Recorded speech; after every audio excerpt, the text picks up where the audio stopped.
Good afternoon, everyone. Welcome to the London Property Podcast, episode 20. I'm Marius Nazare here with Chris Mulry. Say hello, Chris. I'm Chris Mulry. Hi, Marius. How are you doing?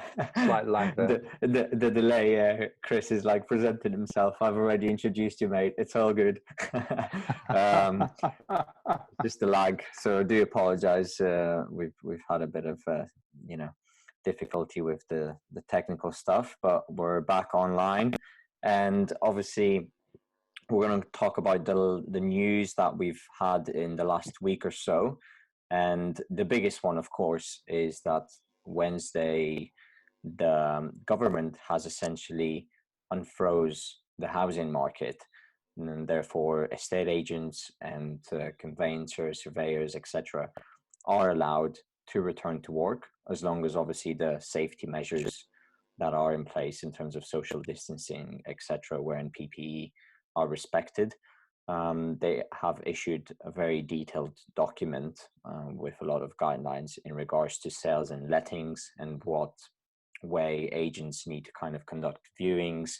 And it's kind of stuff we already know, having hand sanitizer, wearing gloves, a face mask, no more than two people in the property, keeping the social distancing social distance between people, etc., etc. But this is in many ways a turning point for the property market, isn't it, Chris? Because the housing market has such a multiplier effect on the whole of the economy.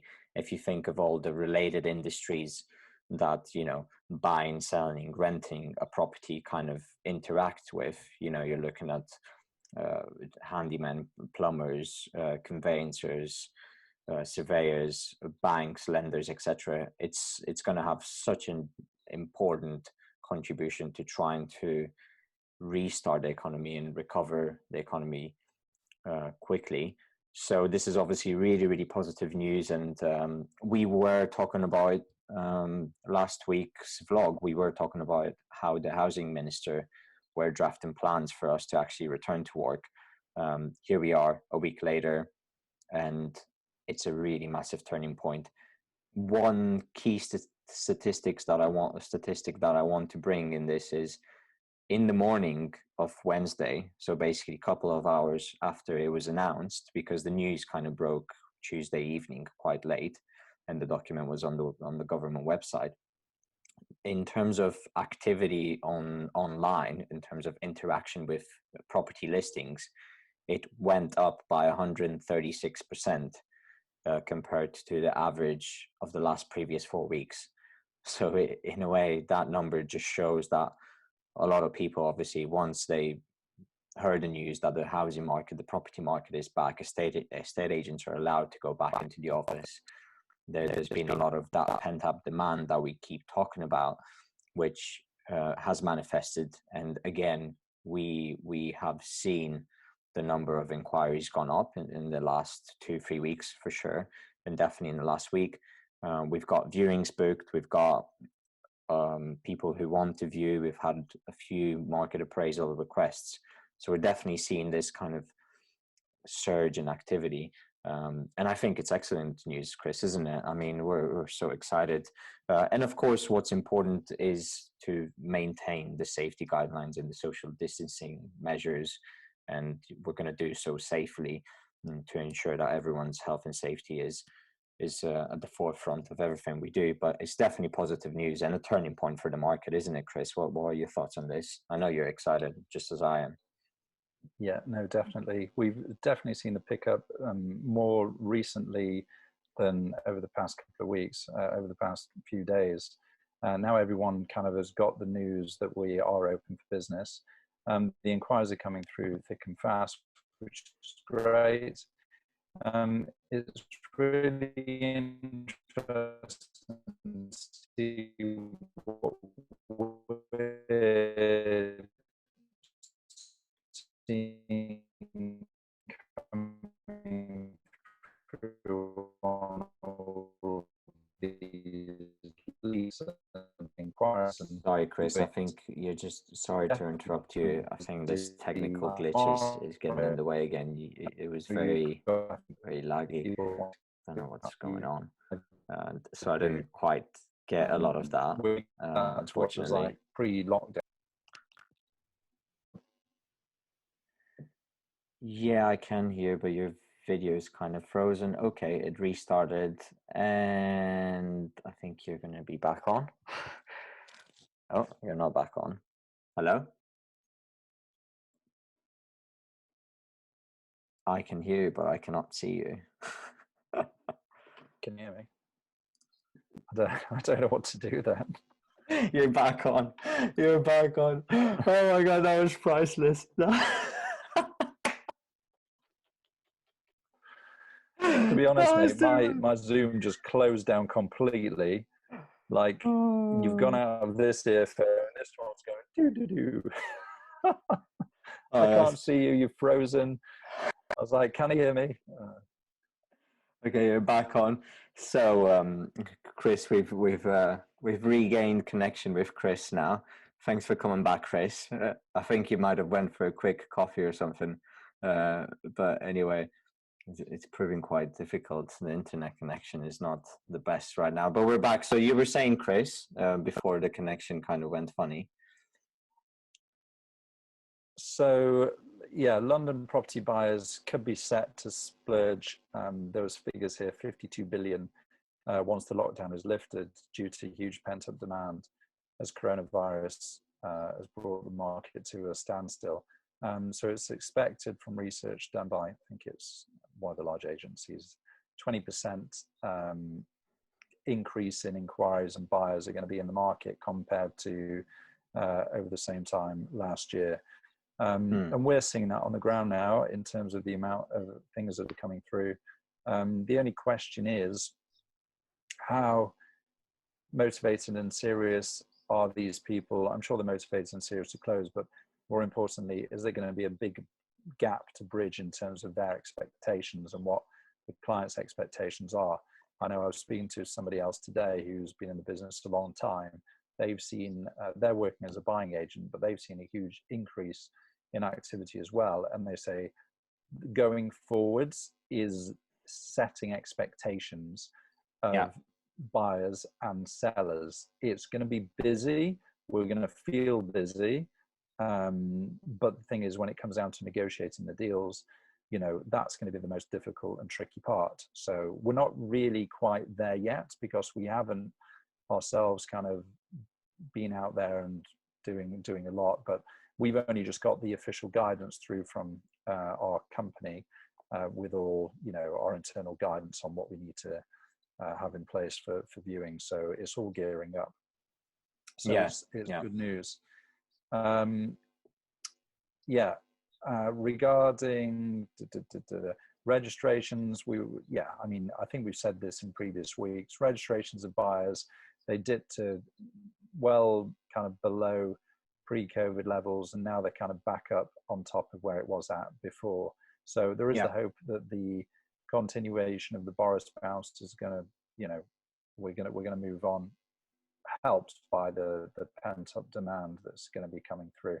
I mean, I know some people think, well, pent-up demand is not really the case in a lot of businesses. So, you know, like if you're at a restaurant or whatever, it's not like there's a lot of pent-up demand of people. It's not like people haven't ate for 3 months and all of a sudden there's, you know, a massive queue outside the restaurant. Yeah, exactly. There's no pent-up demand for things like that. But with regards to our industry, there actually is. So that'll just help us. Not saying it's going to be a boom coming out of this, but I think that's the reason why there's not going to be a complete capitulation and collapse in prices, you know, so this kind of helps just stabilize things coming back. Yeah, absolutely. So that's my view on the situation. Yeah, no, it is positive, and I think it's the first step in the right direction. I guess in terms of, you know, a lot of people talk about, you know, housing prices dropping by anywhere between 5% to, some have been very brave saying, you know, 15%, even 20%. The reality is we're going to get to know that kind of data or that information, how much the markets or the values have adjusted, probably when it comes to like September, October, November time, when we have the data for the summer coming in. But I think rightly so, like you said, a lot of the buyers are motivated. They want to see properties, they want to buy properties. But the key element will be the position between, well, the delta and the gap between where the seller is and what they want to achieve, and obviously what the buyer is willing to pay for. And yeah, we haven't really had any deals fall through in our pipeline in the last 8 weeks, but we've had renegotiations, which is kind of all agents, all companies have expressed that it's kind of the norm, and a lot of people, and to be honest with you, anybody would do it. You would do it, I would do it. If I was buying a property, you would renegotiate, I guess, and try and get yourself better terms. But definitely the first step.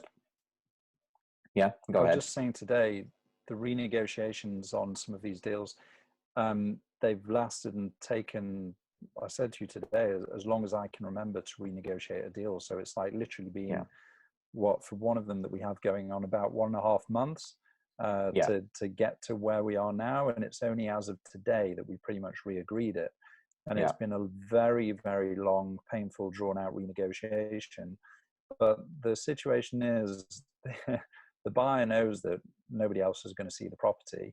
What's the rush? Let's see how things kind of pan out. And it has been getting slightly more positive, easing of lockdown. Most of Europe, I think today in Europe, some places opened up like restaurants. One of my clients was like, oh, I'm just going to the restaurant now because we're opened up, whichever country he's in.